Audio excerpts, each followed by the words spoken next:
บ้านเฮา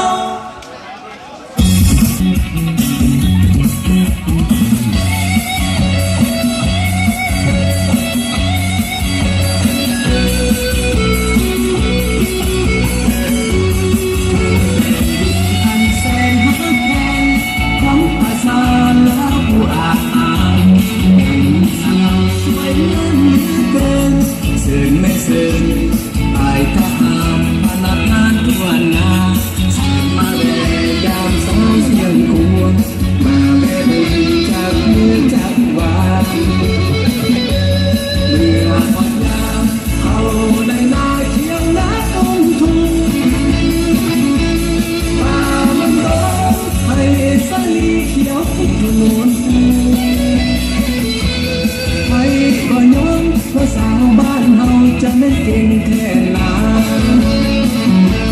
มาก็ได้ไปลำเลียงก็เก่งสาวสิหัวที่ใจก็ใสการน้ำเลี้ยงความริ้นไหลแย่ผู้ต้องห่มแต่ลมพัดปีร้อน